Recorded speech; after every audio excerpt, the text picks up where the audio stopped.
आइए जानते हैं बिहार के हर जिला हर क्षेत्र की फटाफट बड़ी खबरों को केवल 10 मिनट में। साथ ही आज के इस वीडियो में हम लोग जानेंगे कि सरकार ने कौन कौन सी बड़ी घोषणा की है और महिलाओं को कब से मिलेंगे 2500 रुपए। आज के मौसम, राशन कार्ड, आधार कार्ड, पैन कार्ड और फ्री गैस सिलेंडर से संबंधित बड़ी खबरों को। तो चैनल पर पहली बार आए हैं तो वीडियो को लाइक करके चैनल को सब्सक्राइब जरूर कर दें और कॉमेंट में अपने जिला और अपने शहर का नाम जरूर बताएं। राज्य सरकार ने नए राशन कार्ड जारी करने के लिए स्मार्ट पीडीएस पोर्टल शुरू किया है, लेकिन तकनीकी समस्याओं के कारण आवेदन प्रक्रिया धीमी है। मुजफ्फरपुर में 86,175 राशन कार्ड बनाने का लक्ष्य है और उम्मीद है कि जल्द ही पोर्टल की समस्या हल हो जाएगी। बिहार में शराब तस्करों पर नकेल कसने के लिए मद्य निषेध विभाग ने कड़े कदम उठाए हैं। अब चेकपोस्ट प्रभारियों को हर 2 माह पर बदला जाएगा और ड्रोन सीसीटीवी से 24 घंटे निगरानी होगी। बिहार कैबिनेट ने ग्राम पंचायतों को कर लगाने का अधिकार दिया और 2011 की जनगणना के आधार पर परिसीमन को मंजूरी दी। इसके अतिरिक्त दोपहिया-तिपहिया वाहनों पर रोड टैक्स बढ़ाया गया और राजगीर-रोहतास में ग्रीनफील्ड हवाई अड्डों के लिए समझौता हुआ। बिहार सरकार ने केंद्र प्रायोजित अमृत 2.0 के तहत समस्तीपुर, सीतामढ़ी, खगड़िया और हाजीपुर में 829 करोड़ रुपए की पेयजल और सीवरेज परियोजनाएं स्वीकृत की हैं। बिहार में एमबीबीएस की 740 सीटें बढ़ी हैं, जिससे शैक्षणिक सत्र 2026 से 27 में कुल 4,160 सीटों पर नामांकन होगा। यह वृद्धि राज्य के छात्रों के लिए मेडिकल शिक्षा के अधिक अवसर प्रदान करेगी, जिसमें सरकारी और निजी कॉलेजों में सीटें बढ़ी हैं। बिहार सरकार ने इलेक्ट्रिक वाहनों की खरीद को बढ़ावा देने और पर्यावरण अनुकूल रोजगार सृजित करने के लिए मुख्यमंत्री पर्यावरण अनुकूल परिवहन रोजगार योजना शुरू की है। अब परिवहन विभाग की वेबसाइट पर ऑनलाइन आवेदन कर तिपहिया, 2 पहिया और 4 पहिया वाहनों पर ₹1 लाख तक की सब्सिडी प्राप्त की जा सकती है।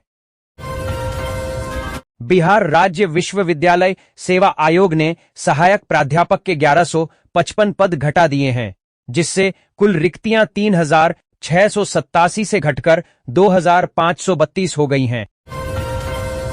मुजफ्फरपुर में उर्वरकों की कालाबाजारी, जमाखोरी और स्टॉक में अनियमितता के खिलाफ कृषि विभाग ने बड़ी कार्रवाई की है। 2 खाद दुकानों के लाइसेंस रद्द किए गए और एक पैक्स का खुदरा उर्वरक अनुज्ञापत्र निलंबित किया गया। राजद ने बिहार सरकार द्वारा ग्रामीण क्षेत्रों में 50 से 5,000 रुपए तक होल्डिंग टैक्स लगाने के फैसले की कड़ी निंदा की है। पार्टी ने इसे जनविरोधी बताते हुए तत्काल वापस लेने और जनता को बेहतर सुविधाएं देने की मांग की है। मुख्यमंत्री सम्राट चौधरी ने बिहार में डिजिटल शिक्षा और स्मार्ट क्लास का शुभारंभ किया, जिससे गांवों तक गुणवत्तापूर्ण शिक्षा पहुंचेगी। पटना के स्कूलों में मुफ्त जेईई और नीट कोचिंग शुरू की गई है।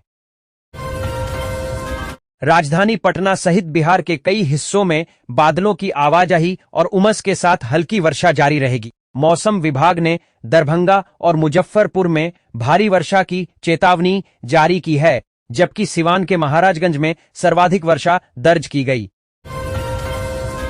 बिहार सरकार युवाओं को रोजगारोन्मुख बनाने के लिए व्यावसायिक शिक्षा और कौशल प्रशिक्षण की गुणवत्ता बढ़ाएगी। इसके तहत आईआईएम जैसे प्रमुख संस्थानों के मॉडल पर नए प्रोफेशनल कोर्स तैयार किए जाएंगे। बिहार कैबिनेट ने 25 प्रस्तावों को मंजूरी दी, जिनमें पंचायतों का नया परिसीमन, आय बढ़ाने के अधिकार और मोटर वाहन कर में संशोधन शामिल हैं। साथ ही राजगीर और रोहतास कैमूर में नए ग्रीनफील्ड हवाई अड्डों के निर्माण की दिशा में भी अहम निर्णय लिए गए। देश में म्यूचुअल फंड निवेश बढ़ रहा है, जिसमें बिहार और उत्तर प्रदेश के निवेशक इक्विटी फंड को प्राथमिकता दे रहे हैं, जबकि महाराष्ट्र जैसे राज्य डेट फंड में निवेश कर रहे हैं। पटना में इस्कॉन मंदिर से निकली भगवान जगन्नाथ की भव्य रथ यात्रा ने पूरे शहर को भक्तिमय कर दिया, जिसका शुभारंभ मुख्यमंत्री सम्राट चौधरी ने रथ खींचकर किया। यह यात्रा भक्ति, संस्कृति और सामाजिक एकता का प्रतीक बनी। बिहार सरकार ने राज्य में मल्टी इंजन उड़ान प्रशिक्षण शुरू करने का निर्णय लिया है, जिससे बिहार उड्डयन संस्थान के प्रशिक्षुओं को अब यहीं उन्नत प्रशिक्षण मिल सकेगा। इस पहल से छात्रों का समय और खर्च बचेगा। बांकीपुर विधानसभा उपचुनाव में मतदान प्रतिशत बढ़ाने के लिए घर घर मतदाता जागरूकता अभियान चलाया जाएगा। चुनावी कर्मियों का प्रशिक्षण 17 जुलाई से शुरू होगा, जिसमें ईवीएम संचालन की बारीकियां सिखाई जाएंगी। बिहार में अब 6300 किमी लंबे राष्ट्रीय राजमार्गों पर यातायात पुलिस की कड़ी निगरानी रहेगी, जिसके लिए 58 नए इंटरसेप्टर वाहन मिलने वाले हैं।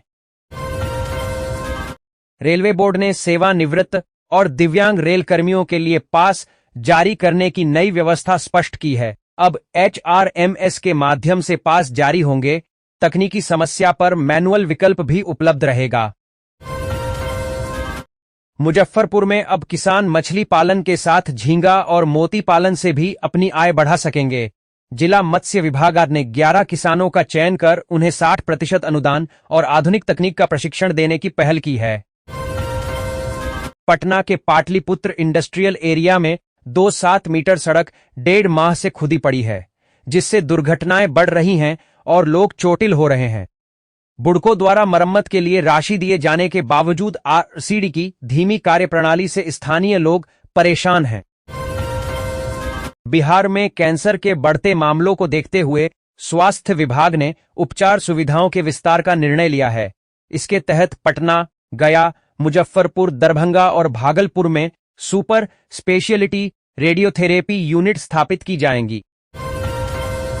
बिहार विधानसभा चुनाव के बाद मुजफ्फरपुर में मतदाता सूची अपडेट में अनियमितताएं सामने आई हैं, जहां कई बूथों पर फॉर्म शोज के रिकॉर्ड आवेदन स्वीकृत हुए। राज्य निर्वाचन विभाग की आपत्ति के बाद डीएम ने सख्त निर्देश दिए और 24 जुलाई को उच्च स्तरीय समीक्षा बैठक बुलाई है। पटना नगर निगम वर्षा जल संचयन अपनाने वाले संपत्ति धारकों को संपत्ति कर में 5% की छूट दे रहा है। पिछले 4 महीनों में 366 संपत्ति धारकों ने इस योजना का लाभ उठाया है, जिससे 5.88 लाख रुपए से अधिक की कर छूट मिली है। स्वास्थ्य मंत्री निशांत ने बिहार के मेडिकल कॉलेजों और अस्पतालों को लंबित सर्जरियों का डेटा शुक्रवार तक देने का निर्देश दिया है। अब IIMs और मेदांता जैसे संस्थान मिलकर विशेष अभियान चलाकर मरीजों की पेंडिंग सर्जरी पूरी करेंगे।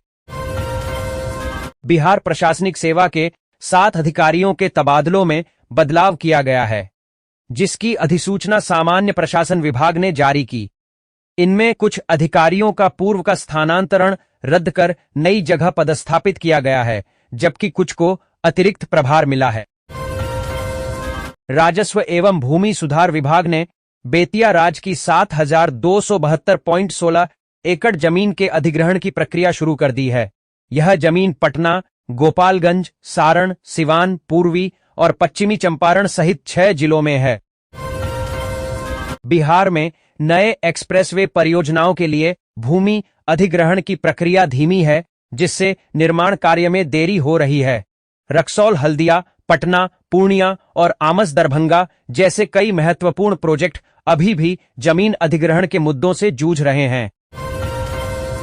बिहार में 72वीं BPSC प्रारंभिक परीक्षा और असिस्टेंट प्रोफेसर इंटरव्यू की तारीखें टकराने से हजारों अभ्यर्थी दुविधा में हैं। उम्मीदवार बिहार राज्य विश्वविद्यालय सेवा आयोग से इंटरव्यू की तारीखें आगे बढ़ाने और आवेदन में सुधार का मौका देने की मांग कर रहे हैं। जनसुराज से जुड़े कई प्रमुख नेताओं और कार्यकर्ताओं ने पटना में भाजपा की सदस्यता ग्रहण की है।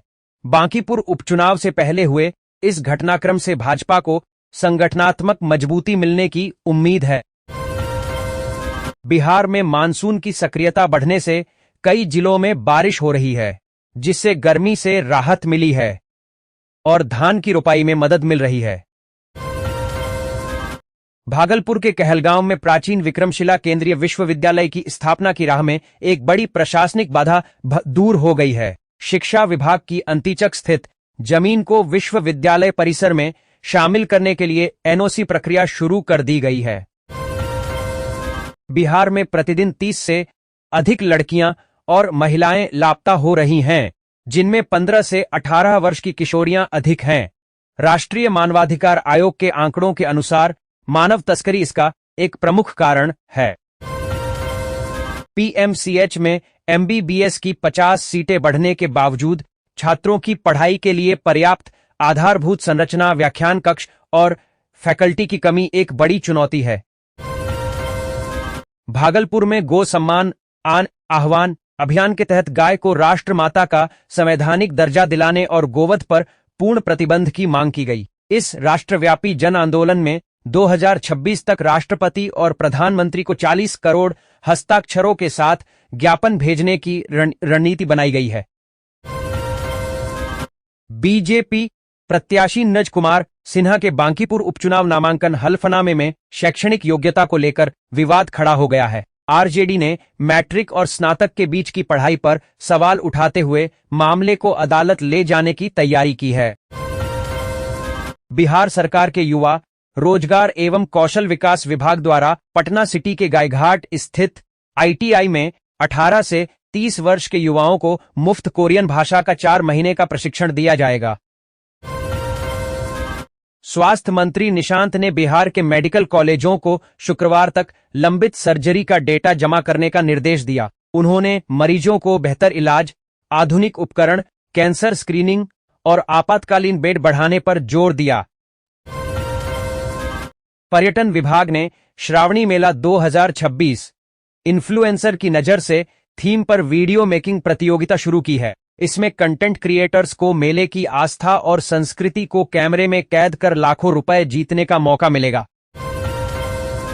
वित्त विभाग ने आदेश जारी किया है कि कोर्ट या विभागीय जांच में हाजिर होने पर सेवानिवृत्त सरकारी सेवकों को उनके सेवाकाल के वेतनमान के अनुसार भत्ता मिलेगा।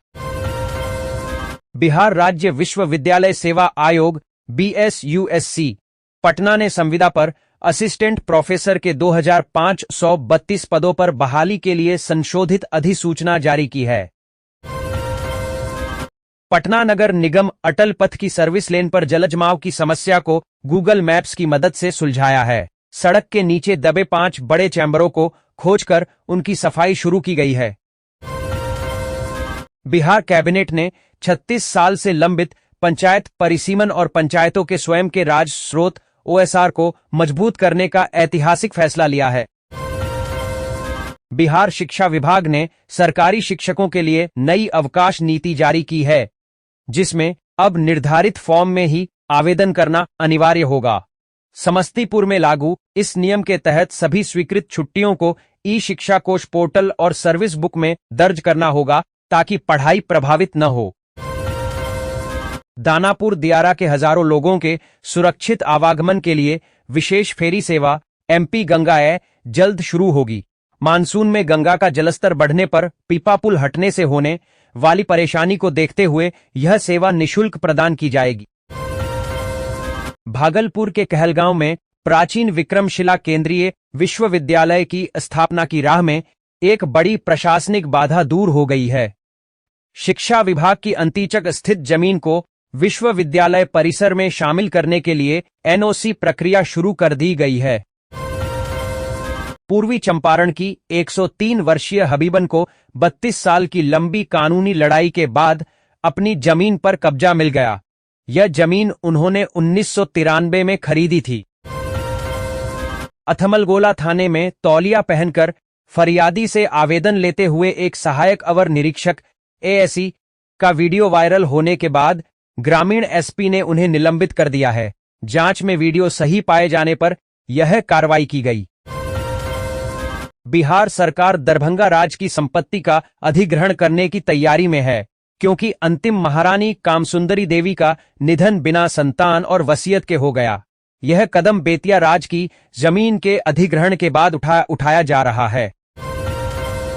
पटना नगर निगम में दाखिल खारिज आवेदनों में देरी पर अब राजस्व अधिकारियों का वेतन रोका जाएगा। नगर आयुक्त यशपाल ने 3-5 दिन से अधिक लंबित मामलों पर सख्त कार्रवाई के निर्देश दिए हैं। बिहार में पर्यटन को बढ़ावा देने के लिए कई बड़ी परियोजनाओं पर काम चल रहा है, जिसमें पर्यटन पुलिस की तैनाती और बोधगया राजगीर कॉरिडोर का मास्टर प्लान शामिल है। नेपाल में वर्षा और ऊपरी जलग्रहण क्षेत्रों से पानी आने के कारण